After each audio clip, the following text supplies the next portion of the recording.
Doctor Harish, physiotherapist and ergonomist. இந்த வாரம் நம்ம பார்க்க போகிறது வந்து பேக் கேர். முதுவலி இருக்கும்போது என்னெல்லாம் பண்ணணும், என்னெல்லாம் பண்ணக்கூடாது அப்படின்றத பற்றி ஷேர் பண்ண போகிறேன். ஸோ முதுவலி இருக்கும்போது என்னெல்லாம் பண்ணக்கூடாது அப்படின்றத முதல்ல பார்க்கலாம். ஸோ முதுவலி இருக்கும்போது நீங்கள் ட்ரீட்மெண்ட்டில் இருப்பீங்க, அப்போ என்னெல்லாம் செய்யணும் அப்படின்றத நான் மெயினாக ஷேர் பண்ண போகிறது. ஸோ முதுவலி இருக்கும்போது நீங்கள் வந்து முதுகில் தான் படுக்கணும், அதாவது நார்மலாக அண்ணாந்து தான் படுக்கணும், குப்புற படுக்கக்கூடாது, வயிற்றுல படுக்கவே கூடாது. அது போய் உங்களோட அப்டாமினல் ப்ரெஷரை ஜாஸ்தி பண்ணி உங்களோட முதுவலியை ஜாஸ்தி உண்டாக்கும். ஒரு பக்கமாக திரும்பி பார்க்கலாம், வலது பக்கமோ இடது பக்கமோ நீங்கள் திரும்பி படுக்கலாம். அப்படி படுக்கும்போது 2 காலுக்கு இடையிலும் ஒரு தலானியை வச்சுட்டு படுக்கிறது இன்னும் கம்ஃபர்டபுளாக இருக்கும்.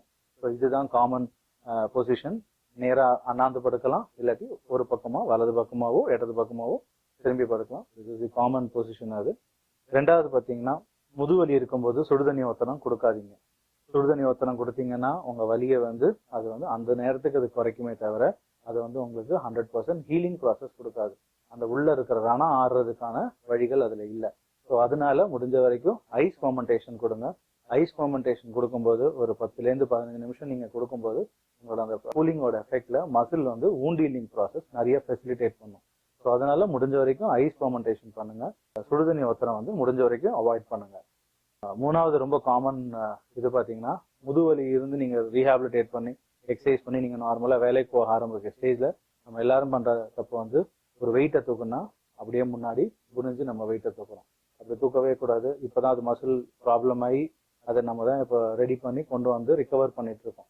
அந்த நேரத்தில் நீங்கள் வந்து ஃபார்வர்ட் பண்ணி அந்த மசிலை ரொம்ப ஸ்ட்ரெயின் பண்ணீங்க அப்படின்னா அது இன்னும் திருப்பி ரிலாப்ஸ் இன்ஜுரி வந்துடும். அது ஸோ அந்த மாதிரி ரிலாப்ஸ் இன்ஜுரி வராமல் இருக்கிறதுக்கு நம்ம என்ன பண்ணால், நீங்கள் முட்டியை மடித்து நீங்கள் கீழே உட்காந்தா நீங்கள் வெயிட்டை தூக்கணும். ஸோ அப்படி தூக்கும்போது உங்களுக்கு முதுகில் அவ்வளோ ப்ரெஷர் தெரியாது, உங்கள் கை மசில்ஸில் ப்ரெஷர் ஆகி நீங்கள் வெயிட்டை தூக்குவீங்க. அதே மாதிரி கொஞ்சம் கனமான பொருளை தூக்கணும் அப்படின்னா நீங்கள் கையில் தூக்குற மாதிரி இருந்ததுன்னா உடம்பை விட்டு அகட்டி தூக்காதீங்க, உடம்போட க்ளோஸாக வச்சுக்கோங்க. ஸோ தட் உங்கள் பாடி வெயிட்டை வந்து அது வந்து காம்பன்சேட் பண்ணி உங்களோட ஷேர் பண்ணிக்கும். ஸோ அந்த வெயிட் ப்ரெஷர் வந்து உங்களோட உடம்போடு இருக்கும்போது அதோட ப்ரெஷர் வந்து ரொம்ப இழுக்காது, முதுகில் அவ்வளோ ஸ்ட்ரெயின் தெரியாது. ஸோ இதுதான் நீங்கள் வந்து காமனாக ஃபாலோ பண்ண வேண்டியது. இந்த விஷயங்களை மட்டும் நீங்கள் பண்ணாமல் இருந்தாலே உங்களோட முதுவலி நல்ல அளவுக்கு ரிகவர் ஆகும். நீங்கள் பண்ணுற எக்ஸசைஸும் அது எஃபெக்டிவாக இருக்கும். ஸோ இதுதான் இதை நீங்கள் முதுவலி இருக்கும்போது ஃபாலோ பண்ண வேண்டிய விஷயங்கள். நன்றி, வணக்கம். Thank you for sharing our videos. Like our Facebook page and follow us. Thank you. Our website is www.drharishphysio.com.